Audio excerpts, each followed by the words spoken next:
What are you doing, Mitchell? Do you think she'll ever find out? Isn't this exciting? That voice.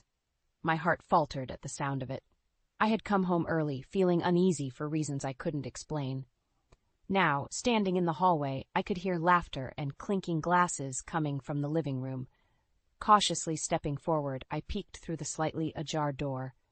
My husband Mitchell, my best friend Natalie, and my mother Donna were all sitting there, a half-empty bottle of wine on the table, surrounded by an aura of infectious joy.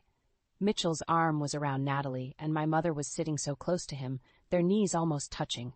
What's so funny? I stepped into the room, my voice heavier than I intended. The laughter died. They looked at me, stunned, eyes wide with guilt. Donna was the first to speak, masking her surprise with a too bright smile. "Casey, you're home early. We were just catching up." "Obviously," I said, my eyes narrowing. "What's the occasion?" Natalie, twirling the wineglass, tried to play it off. "Just a casual get-together. We've been missing you." I scrutinized their expressions, the forced ease and underlying tension. My stomach churned. Missing me? Since when? Mitchell rose from the couch, walking towards me with an easy smile that no longer reassured me. "Hey, babe, you okay? You look pale." Ignoring his concern, I focused on their little setup. "So, what's this intimate gathering about? Something you wanted to share?" Donna set her glass down, her hand trembling slightly. "You're reading too much into it, darling. Relax." I was anything but relaxed. I crossed my arms, leaning against the doorframe. "Really? Because from here it looks like a private party I wasn't invited to." A flicker of something, guilt, perhaps, flashed in Mitchell's eyes, but he quickly smothered it with a laugh. "Casey, come on, it's not like that. We just needed to unwind a bit." Natalie nodded, but her agreement felt hollow, like an echo in a vast, empty space. "Yeah, we just needed a break, you know? Everything's been stressful for everyone." I looked at my husband, my best friend, and my mother, feeling the walls closing in, the air heavy with deceit. "Of course," I said, though I didn't believe a word. I stood there, feeling shattered but determined not to expose my hurt. "Well, don't let me interrupt your good time." I turned and walked away, my steps determined, my fists clenched tight. In the quiet of the hallway, their laughter resumed. But it sounded different now, forced, like a brittle shell hiding the rot beneath. I'd witnessed enough to know something was terribly wrong. Beneath my calm exterior, the reality of their betrayal burned, each laugh and every whisper like a blade slicing through my skin. In that moment, I knew. This was just the beginning. I had to uncover the full extent of their deception. The laughter sounded different now. It haunted me as I climbed the stairs, each step feeling like I was dragging a boulder. I pushed open the door to my bedroom and collapsed onto the bed, staring at the ceiling, trying to piece together the fragments of my unraveling life. A flood of memories hit me. Growing up, it was just Mom and me. We were so close. Even now, her betrayal stung like a fresh wound. I remembered how she would hold my hand, telling me everything would be okay when things were tough. All lies now. Pushing the painful thoughts aside, I focused on my career. It had always been my escape, the one place where I felt in control. I'd worked hard for years, climbing the corporate ladder. All the late nights, the missed family dinners. Mitchell had supported me through it all, or so I thought. Now it seemed like it had given him time to form his twisted trinity. A faint knock on the door pulled me back to reality. "Casey, can we talk?" Mitchell's voice was on the other side. I clenched my teeth, forcing myself to stay calm. I opened the door. "What do you want?" He looked uncomfortable, scratching the back of his neck. "I noticed you weren't yourself downstairs. Are you okay?" "I don't know, Mitchell. You tell me." My voice was cold, distant. He stepped closer, reaching out, but I stepped back. "Casey, please, you're overreacting. Nothing's going on." "Overreacting?" The word bounced around in my head. "Is that how you see it? Just friends hanging out, right?" He sighed, frustration creeping into his tone. "Yes, that's all it is. You're making this bigger than it needs to be." I laughed, a bitter sound. Bigger than it needs to be? My husband, my best friend, and my mother hiding things from me. Yeah, I must be crazy. Before he could respond, my phone buzzed. It was a message from Natalie. "Hey, can we talk? I think there's been a misunderstanding." A misunderstanding. They really thought they could brush this under the rug. Mitchell was watching, sensing the shift in my mood. "Natalie wants to talk. I guess it's time for a group therapy session, huh? His face paled. Casey, don't do this. Ignoring him, I walked past, heading back to the living room. Donna and Natalie looked up as I entered, sensing the storm approaching. Natalie, you wanted to talk. Let's clear this up right now. Natalie stood hesitant. Casey, we're just friends. You came in at the wrong time. Donna nodded, her eyes pleading. Darling, please, it's not what you think. I took a deep breath, gathering every ounce of strength. Enough. I'm not blind. I hear things. I see things. How long will you keep lying to my face? The silence that followed was heavy, filled with unspoken truths.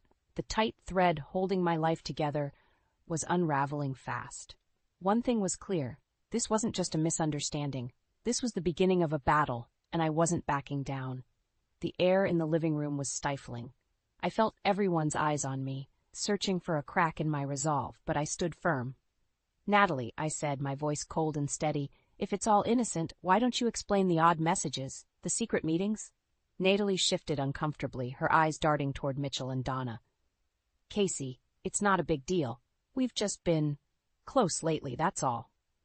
Close? I spat the word back at her. How close exactly? Her silence was damning. Mitchell stepped in, his tone a mix of annoyance and desperation. You're being paranoid. There's nothing going on. We're friends, that's it.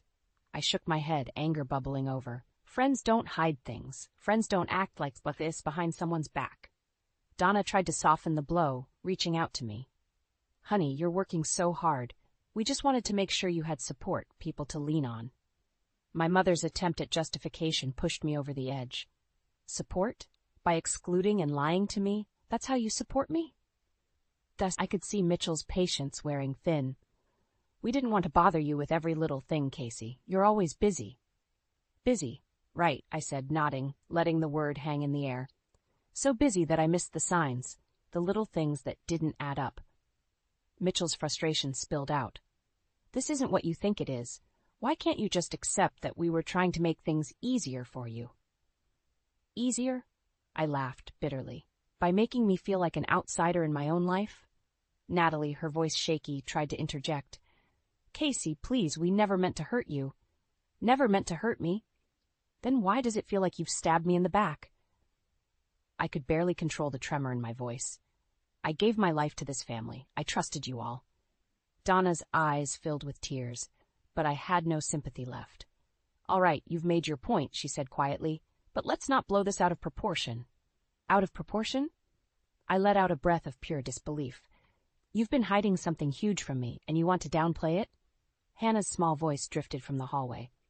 Mommy, what's going on? I turned to see my daughter, her innocent eyes wide with worry. My heart ached, but I forced a smile. Nothing, sweetie, just grown-up talk. As Hannah shuffled back to her room, I looked at the three of them, a husband, a best friend, and a mother who had conspired to keep me in the dark. I'm done with this conversation, I declared, my voice firm. You think I'm overreacting? Fine, but I'm not done digging. With that, I left the room, the bitter taste of betrayal thick in my mouth. Whatever was going on, I was going to find out, and there would be a reckoning. The tension in the house thickened each day. I couldn't look at Mitchell, Natalie, or Donna without feeling a surge of anger. Hannah noticed my distraction but was too young to understand. Meanwhile, the odd behaviors were piling up, one by one, painting an increasingly sinister picture. It started with the phone calls. Whenever I walked into the room, Donna would end her conversation abruptly. Just catching up with an old friend, she'd say, smiling too brightly. Then there were the glances between Mitchell and Natalie. They exchanged looks that felt like silent agreements, words left unspoken, connected by something I wasn't part of. Late-night meetings, whispers in the kitchen, flipping their phones upside down, every small action screamed secrecy. One evening, I caught a glimpse of a flirtatious text on Mitchell's phone before he quickly locked the screen. My stomach turned, but I stayed calm. Who's that? I asked, keeping my voice light. Just a work thing, he replied, too quickly. My suspicion solidified. I needed more than snippets and gut feelings. I needed undeniable proof. I began paying closer attention. Mitchell's car parked at odd places, Donna's slips about where she'd been, and Natalie's vague explanations about her whereabouts, all clues leading to a single horrific conclusion. They were seeing each other behind my back, As I mentally connected the dots, I confronted them. I gathered Mitchell, Natalie, and Donna in the living room, the same place where my world had started unraveling. "We need to talk." "Seriously," I said, my voice leaving no room for argument. They exchanged nervous glances. Donna tried to play it cool. "What's this about, darling?" "No more lies," I demanded. "I know something's been going on. I want the truth." Mitchell looked to the floor, unable to meet my gaze. Natalie's face flushed red. Donna took a deep breath, finally breaking the silence. "All right, Casey, you want the truth? Here it is." A coldness swept over me as she continued. "We've been involved, all of us, in a relationship together. I felt like I'd been hit by a truck." "A relationship? You mean like an affair? All of you?" Donna nodded. "We didn't mean for it to happen this way, but yes, we've been involved. Polyamorous." Mitchell finally looked up, guilt and relief mingling in his eyes. "I'm sorry, Casey. We didn't know how to tell you. We didn't want to hurt you." Natalie added quickly, "We didn't choose this to hurt you, Casey. It just happened." I stared at them, the reality of their betrayal sinking in. "Hurt me? You think saying that in such a calm tone makes it any less painful?" The facade of my normal life shattered. I felt anger, betrayal, and shock battling within me, but beneath it all, a fierce determination rose. I looked each of them in the eye, a final resolve hardening in my voice. "This is not over. You will regret every bit of this." Their expressions twisted in a mix of fear and uncertainty. They should be scared. I turned and left, my mind racing with plans. My revenge was just beginning. Silence engulfed the room after I walked out. The raw mix of emotions inside me was hard to contain, but I knew I had to stay focused. After a while, I went to Hannah's room and quietly sat by her bed, watching her sleep, her breath even and calm, a soothing contrast to the storm I faced. The next morning, I called my sister Erin. "Can I come over? It's urgent," I said, trying to keep my voice steady. "Of course, Casey. What's going on?" she asked, concern coloring her tone. "It's complicated. I'll explain when I get there." I hung up, packed a small bag, and gently woke Hannah. "We're going on a little trip to Aunt Erin's, okay?" Hannah's eyes lit up. "Yay! Can we have pancakes for breakfast there?" I forced a smile. "Absolutely." Leaving Mitchell, Donna, and Natalie behind felt like shedding a skin. I drove with a clear purpose, needing the support Erin always provided. When I arrived at Erin's place, she greeted me with a warm hug, instantly knowing something was really wrong. "What happened?" she asked gently as we settled on her couch. "They've been involved. Mitchell, Natalie, and Mom. Behind my back," I managed to say, feeling the sting as fresh as when I discovered the truth. Erin's eyes widened in shock. "What? How could they? I can't believe this." Anger flashed across her face. "You don't deserve this, Casey. I need your help." "I have to protect Hannah and figure out my next steps," I said, my voice steadying with resolve. Erin nodded immediately. "You know I'm with you. Whatever you need." Our first move was to meet with a lawyer.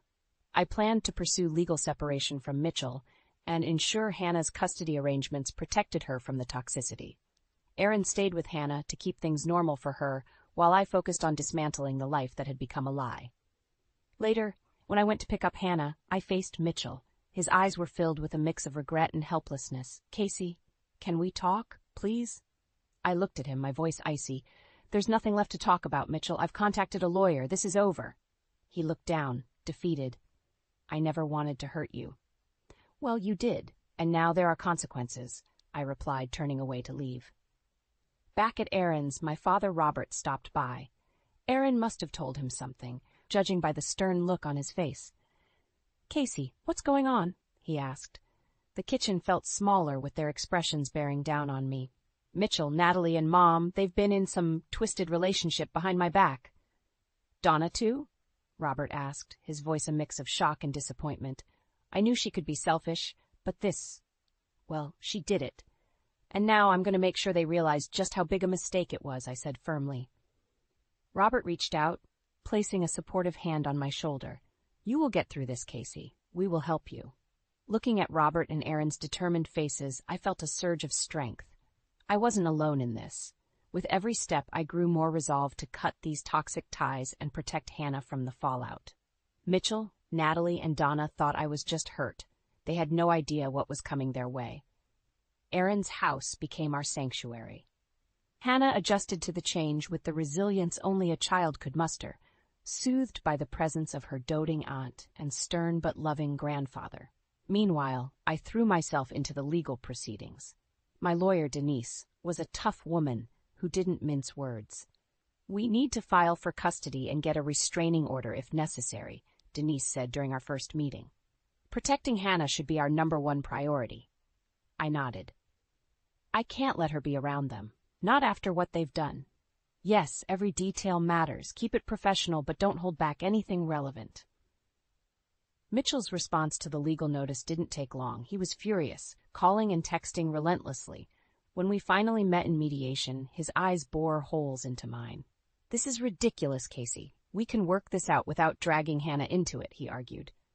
"No, Mitchell, you lost that chance the moment you betrayed me," I shot back. His betrayal felt like an abyss between us, impossible to bridge. Our argument escalated until Denise intervened. "Let's keep it civil. We're here for Hannah's best interests." Mitchell fumed but didn't argue further. His lawyer tugged at his sleeve, signaling it was time to dial it down. But I knew the simmering rage and desperation hiding behind his calm facade. The scandal spread quickly through our community. Neighbors whispered behind their hands. Social media buzzed with speculation. One day, dropping Hannah off at school, I overheard a couple of parents. "Did you hear about Casey's husband? Cheated on her with her best friend and her mother. Can you imagine?" I stiffened but walked on, head held high. This wasn't my shame to bear. But the public fallout hit its peak when Sam, Natalie's husband, stormed into the lawyer's office one day. His face was a mask of fury. "Casey, is it true? Natalie and Mitchell?" he demanded. "Yes," I said simply, meeting his gaze. "It's all true." Sam's face twisted with rage and hurt. "I knew something was off. I'm filing for divorce. She won't see a penny from me." His anger was a stark reflection of mine, and I felt a grim satisfaction knowing Natalie would face consequences beyond what I could enact. As the weeks went by, our strategy paid off. The court granted me full custody of Hannah, and Mitchell was ordered to pay alimony and child support. Publicly, the scandal wreaked havoc on his reputation. Donna found herself the target of disdain from her social circles. I never thought she'd go that low. I heard someone say at the grocery store, it was a small satisfaction, but satisfying nonetheless. Natalie, on the other hand, was dealing with Sam's impending divorce suit, a messy, ugly affair. Her once shimmering life was disintegrating. Through it all, Aaron and Robert stayed by my side, helping me rebuild. Their steadfast support was my lifeline. As the dust began to settle, Mitchell approached me one last time. His face was drawn, his eyes hollow. "Casey, is there any way we can start over?" I looked at him, the man who had once been my world, now alien to me. "No, Mitchell, we're done. You need to live with the choices you made. Hannah and I are moving on." Turning away, I felt a surge of relief. I had faced betrayal and found my strength. The road ahead wasn't clear, but at least it was mine to walk, free from deceit and betrayal. Life had settled into a new rhythm at Aaron's house. Hannah was adjusting well, and I finally felt a sense of control returning. But I wasn't done. The time had come for my revenge. Late one evening, after putting Hannah to bed, I sat down with Aaron. "It's time. I need to expose them," I said, my voice resolute. Aaron leaned in, her eyes full of determination. "What's your plan?" I pulled out my laptop and showed her the secret recordings I'd managed to collect over the past few weeks. Mitchell's confessions, Natalie's guilt-ridden ramblings, and Donna's shocking admissions. "These need to go public. People need to see who they really are," I explained. Aaron nodded. "Let's do it. They deserve everything coming their way." Together, we uploaded the videos to a hidden social media account and shared the links anonymously with several community groups and local news outlets. It didn't take long for the videos to go viral. The fallout was immediate and brutal.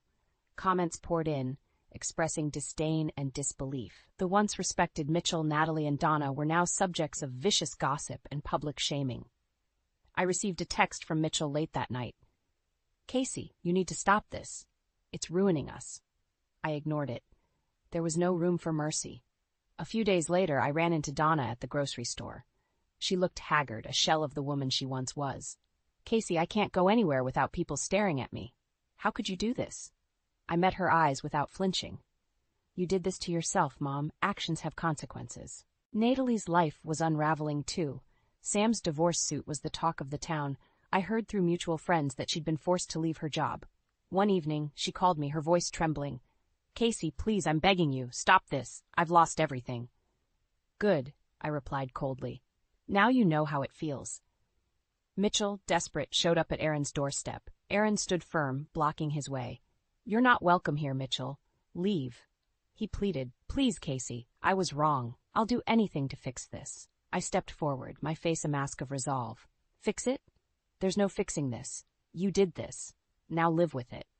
With Mitchell gone and my revenge complete, I felt a strange sense of closure. Aaron and Robert's unwavering support had given me the strength to reclaim my life. It had been a long, painful journey, but I had survived and emerged stronger. Through the chaos, Hannah remained my beacon. One evening, as we sat together watching her favorite show, she turned to me and said, "Mommy, are we happy now?" I smiled, genuinely this time. "Yes, sweetie, we're happy." In the weeks that followed, Mitchell's life fell apart. He lost his job, became a pariah in the community, and was left to brood in his isolation. Donna and Natalie were similarly ostracized, struggling to rebuild their shattered reputations. As for me, I found peace in the simple joys, morning pancakes with Hannah, quiet evenings with Aaron and Robert, and the calm certainty that I had done the right thing. The web of deceit that once strangled my life was gone. Looking ahead, I saw a future filled with hope and new beginnings. Mitchell, Natalie, and Donna had tried to break me, but all they did was make me stronger. Standing in the warm sunlight, holding Hannah's hand, I knew that we had finally found our way out of the darkness, and there was no going back. Months passed, and a sense of normalcy slowly returned. Aaron's house had become a home for Hannah and me. The chaos created by Mitchell, Natalie, and Donna's betrayal was starting to feel like a distant nightmare. One sunny Saturday morning, Aaron and I were watching Hannah play in the backyard when the doorbell rang. It was Mitchell. He looked like a ghost of his former self, pale, tired, and aged beyond his years. "Can we talk, please?" he asked, his voice barely above a whisper. Aaron stayed inside, ready to intervene if necessary. I stepped out onto the porch, folding my arms. "What do you want, Mitchell?" He struggled for words, desperation clear in his eyes. "I lost everything, Casey. My job, my friends, my life. I know I deserve it, but I need to see Hannah. Please." "She's doing fine without you. Better, in fact," I replied, not ready to soften. "Casey," he pleaded, "I know I can't fix what I did, but she's my daughter, too." "I don't want to miss her growing up," I sighed, feeling a conflict within. "You should have thought of that before you betrayed us." He nodded, a broken man. "I know, and I'll spend the rest of my life making it up to both of you if you'll let me." "Go home, Mitchell," I said warily. "I'll think about it." Back inside, Erin looked at me, concern etched on her face. "You okay?" "Yeah," I said, exhaling slowly. "Just dealing with the wreckage." My father, Robert, came by often, offering the kind of quiet support that spoke volumes. "You're doing great, Casey. Better than I ever expected." "Thanks, Dad," I said, appreciating his steady presence. His wisdom anchored me, reminding me of the simple truths that kept me grounded. Donna's attempts to mend our severed bond were less frequent but equally poignant. One afternoon she called. "Casey, I miss you. I'm so sorry for everything." "The damage is done, Mom," I answered with a sad finality. "It's going to take more than an apology to fix this." Over time, the sharp edges of betrayal dulled, replaced by a new focus, Hannah's future. We settled into a comfortable routine, life's small joys reminding me what mattered most. I threw myself into my work, finding new goals and achievements to pursue. One evening, as I tucked Hannah into bed, she looked up at me with bright eyes filled with trust. "Will Daddy ever come home?"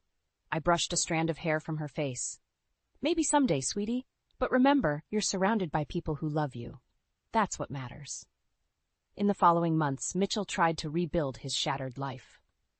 The floor of rock bottom taught him humility he'd never known. Natalie and Donna, too, faced their own lonely paths, ostracized by friends and community. I received updates through the grapevine but kept my distance. Their struggles were theirs to bear, consequences of their choices. I was busy with something far more important, creating a safe, loving environment for Hannah. One day, walking hand in hand with Hannah through a park, I felt a sense of peace. "Mommy, look at the ducks," she shouted excitedly. I smiled, squeezing her tiny hand. They're beautiful, aren't they? For the first time in a long while, the future looked bright. I had faced the nightmare, fought my battles, and emerged stronger.